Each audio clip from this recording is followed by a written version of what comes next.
I would like to now start the philosophy series from the beginning again and see how far we can go.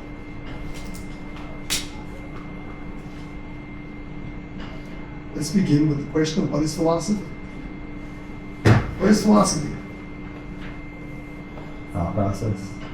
How do you define philosophy? What Outlook on life. Outlook on life.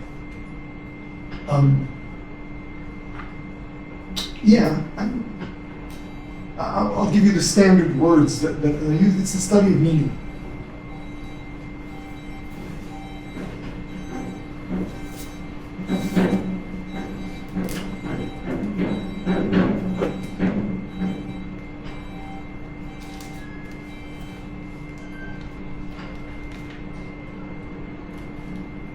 Literally, it's the love of truth. It's the study of meaning. What is Jewish philosophy? How do we define Jewish philosophy? And this, I think, is the very first issue that has to be dealt with. What constitutes Jewish philosophy? What credentials does one need to be a Jewish philosopher?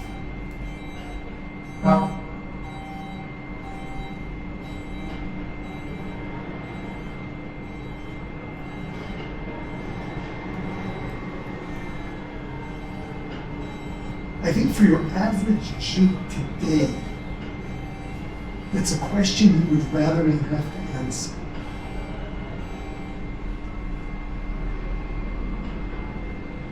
The reason being that people are very quick to include things as Jewish philosophy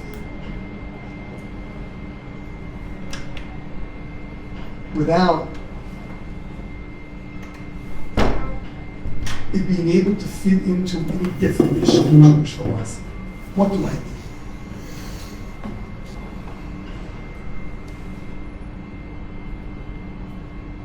Is democracy a Jewish value? No. You guys are here too long, man. No. I have no question that the majority of Jews will tell you that democracy is a basic Jewish value. Wait, it can't. Excuse me? Jews have a king. That's archaic.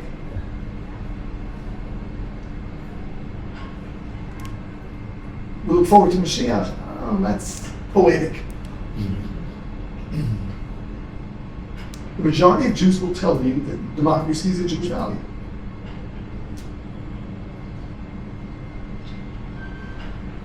Are they right? Are they right? Yeah, is that true? Let's work through it. What constitutes a Jewish philosophy? Is it a philosophy that is taught by Jews? So, 1 second. Is Christianity Jewish philosophy? Aspects of it. Excuse me? Aspects of it. Yeah, those things that came out of the Torah. Yeah. But is Christianity Jewish philosophy? Why not? It was founded by Jews. It was written by Jews. The early Christians were all Jewish. What makes it not a Jewish philosophy? It has different values. Different than what? Different than the Torah. So you are making a very clear definition of what something needs in order to count as a Jewish philosophy, which is it must be consistent with Torah. I don't believe the majority of Jews will agree with you on that. How not so?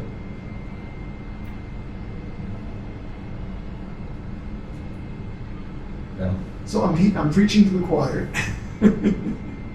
but you've got to understand that that's not where most Jews are coming from. Most Jews talk about this Jewish kind of thing.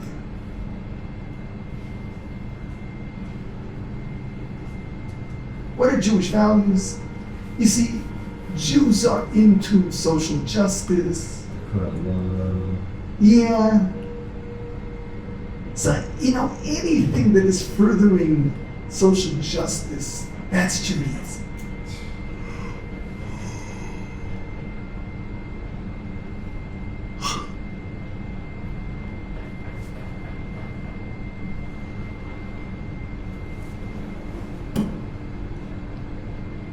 Is socialism Jewish value? Communism Jewish value? Capitalism is about. So therefore we could say no. I would say that most Jews don't believe that capitalism is Jewish value. They believe communism is, because that deals with the unequal distribution of wealth. It is dealing with social justice, whereas capitalism is cruel. But the Torah actually speaks on that. Once again, I'm talking about what your average Jew I thinks. guess. You know, Marx was Jewish.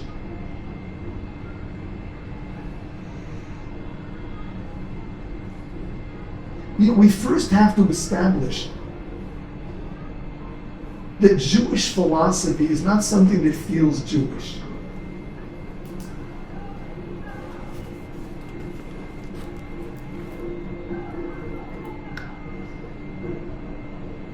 When it comes to any religion,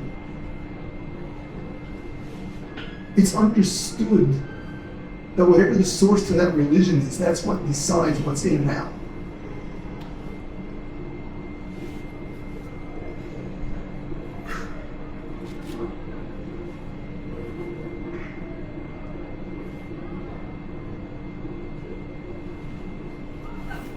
Why is there so much confusion when it comes to Judaism?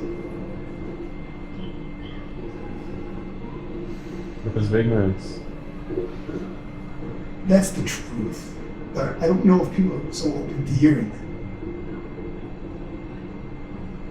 So one of the things that we really have to understand is that most people are approaching Judaism as something to do with the ethnic group called Jews. In other words, it's the Jewish nation as a nation rather than Judaism as a religion. When people speak of Jewish values, what they're talking about is Jewish culture. They're not discussing Jewish religion. Yes, Jews have always been at the forefront of the fight for the struggle for social justice. That's so much part of the Jewish personality.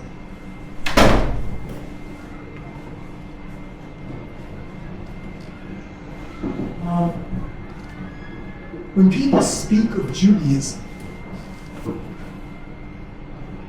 what they're really tuning into is Jewish culture.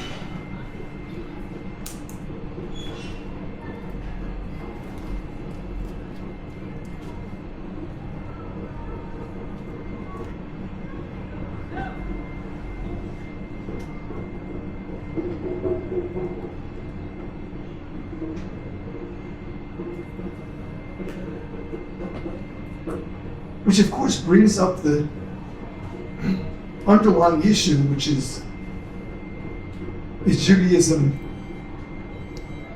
a matter of ethnic origin, or is Judaism a matter of religion?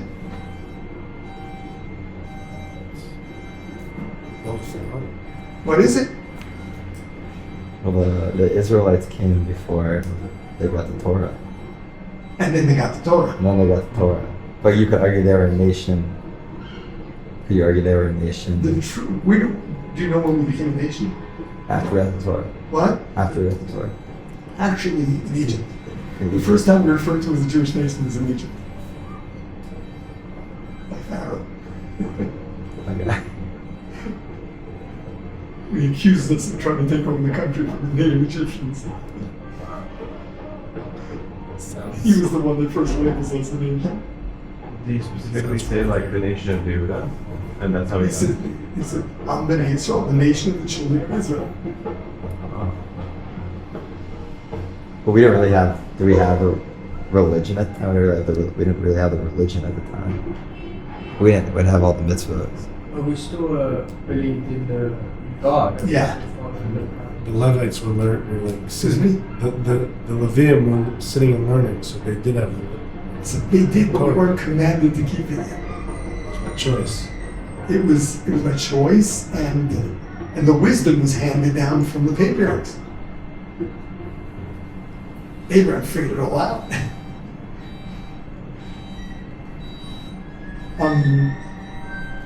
But really, when we talk about Jewish philosophy, we have to make it very, very clear. Jewish philosophy does not mean what is Jewish culture like. Jewish philosophy is what is it that Judaism is built of. And unless you use the Torah as the source,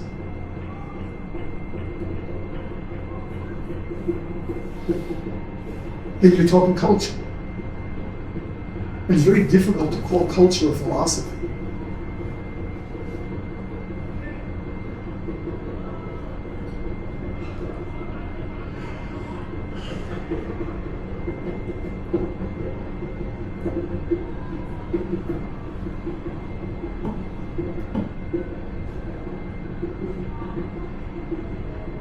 So if you want to know whether or not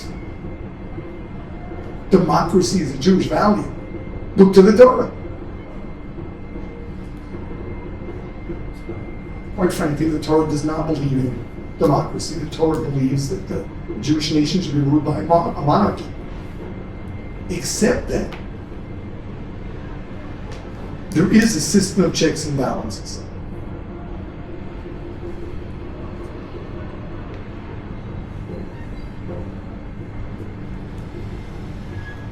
The monarch has to live up to certain standards, and it's to take all the precautions necessary to see to it that he remembers that he is serving the nation and not ruling the nation. Yeah. It's also like different than any other monarchy because the king has a king. Of course. It's like He's not fully in control. He's got to have a Torah scroll hanging from his neck. Really? Yes. Wow. He has to have a reminder that the real king's up there. Mezuzah or something? What? It's like a mezuzah? It's a very small Torah scroll. It's hard to do Full that. Torah. But, there are sides, I've seen tiny Torah scrolls, Yeah. real big ones.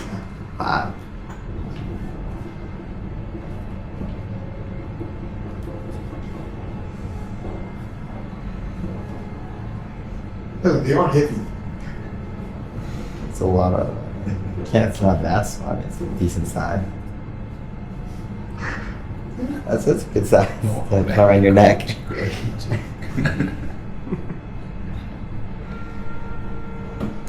Okay, so just to begin with, when we talk about Jewish philosophy, we are talking about the philosophy of Judaism, the meaning, the study of meaning as the Torah sees it.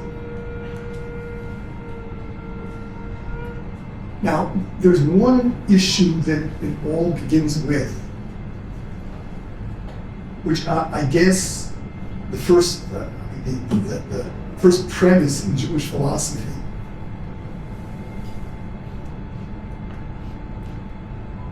that goes against contemporary thinking and really has to be worked through is the question of absolute truth.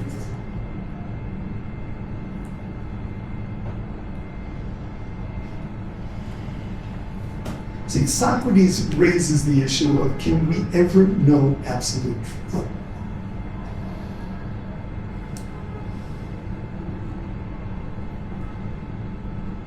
You know, it was the Greeks that set up the logical system that humanity operates by. And he raises the point that maybe our logic is flawed. We are assuming, our logic makes sense to us. Maybe it's flawed. Can we ever know for sure that our logic is correct? Can we ever know anything for sure? See, in the Renaissance, that revived, it resurfaced. Kant was into this, but altogether, Renaissance thinking made way to, I mean, the way it was phrased in those days was the only thing we know for sure is that we can't know anything for sure. All the way to more contemporary thinking, which is, for all we know, every one of us is a figment of our imagination. In fact, for all I know, I am sitting here and speaking to an empty room and imagining that all of you are there. Or perhaps all of you are imagining that I'm speaking, but I'm not really there.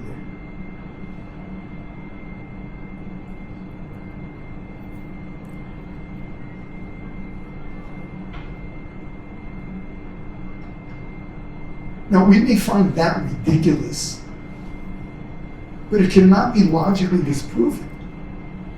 I mean, that logic is bulletproof. If we question our perception and question our reasoning, if our perception may be imagination, if our reasoning may be totally off because our systems are flawed, then there's no logic or experience that you can use to show otherwise. Because it's all question. In other words, it seems like they got us, like they checkmated us. How can we ever know something for sure? That question is unanswerable. Because whatever it is that you use to answer, we've got to doubt that.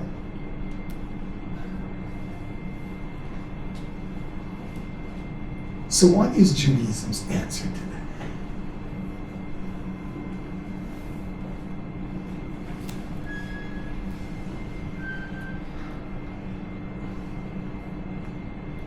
The question is, in all honesty, does anyone live like that?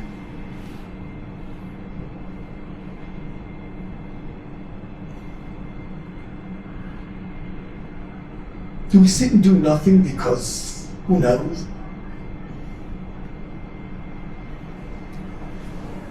Not only that,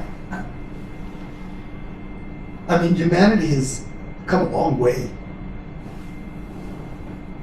We're so much sophisticated in previous generations. Technology has exploded. And all of this is using the logic that we are unsure of. We make life-death decisions on the basis of our logic and our common sense.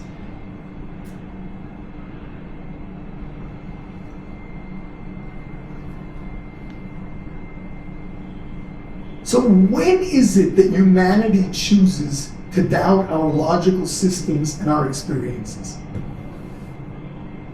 See, that's when it comes to the theoretical, when it comes to the study of meaning. When it comes to practical life, nobody raises that possibility.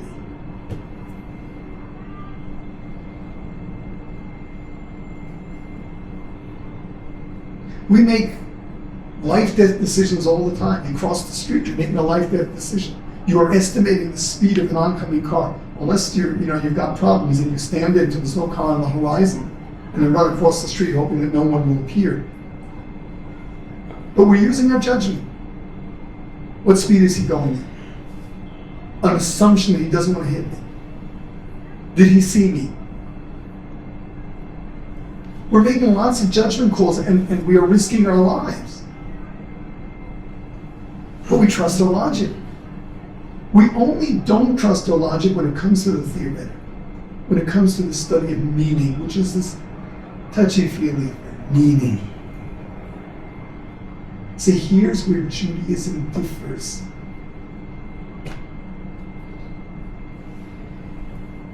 Judaism makes the claim that the most fundamental and important question you will ever ask is, what is the purpose of life? This is not theoretical and it's not touchy-feely. This is as practical as can be. If life has a purpose and I'm missing it, I am wasting away my lifetime. This is the most important practical question you can possibly ask. This is not a place for theoretical games. Well, maybe it's all a matter of figment of my imagination.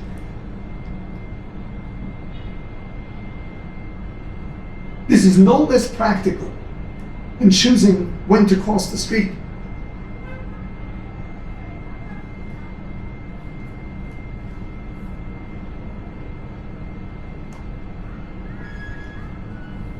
So that's our answer to the unanswerable. It could be that in theory we don't know anything. It could be in theory we are all a figment of our imagination. Could be. But when it comes to making practical decisions, we ignore that possibility. The most important practical issue is, what is the purpose of life? What's the goal?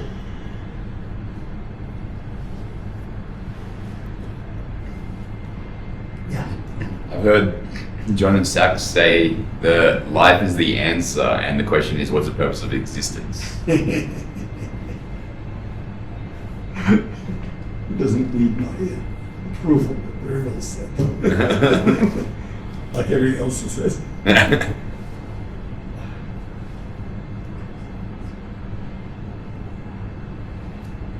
So you got to get that straight.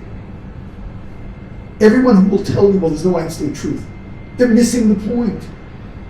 When it comes to practical life, no one approaches life with that attitude. The meaning of life, the purpose of life is as practical as you can get. This is not a place for theoretics. You got to come up with real answers.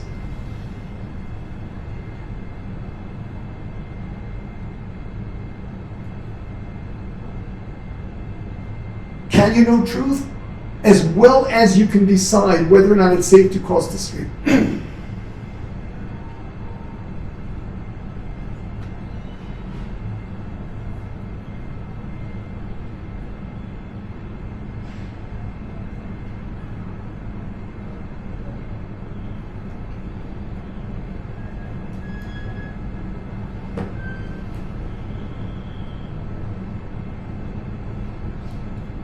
So what we've arrived at is that, number one, Jewish philosophy is philosophy that is sourced in Torah. And number two, in terms of contemporary philosophy that is built on the premise that we can never know absolute truth, Judaism's answer to that is, that may be great for theoretics, but when it comes to practical life, that is not an option.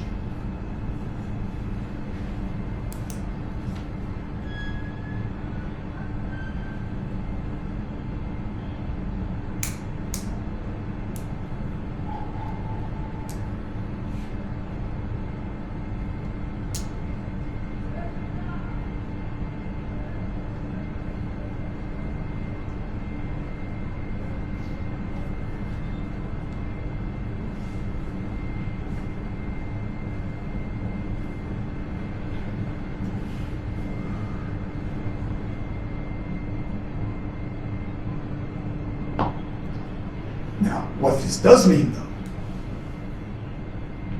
is that we will trust our logical systems, but we've got to use them. Meaning, Judaism is not a matter of blind faith.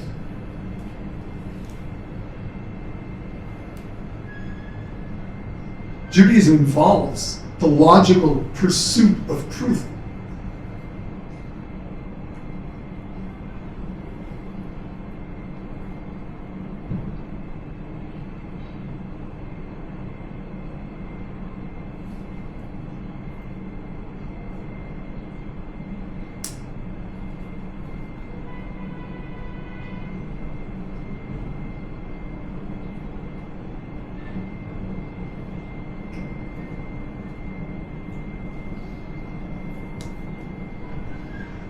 I think that's very important, because there too, most Jews, I believe, will tell you that to be religious means that you have faith, and that's a personal choice.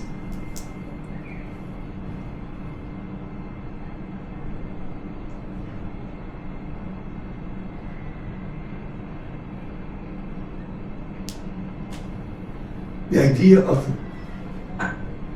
rationally establishing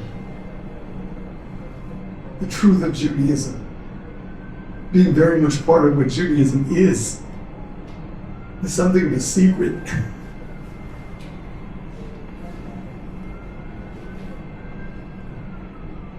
So many Orthodox Jews don't even know that.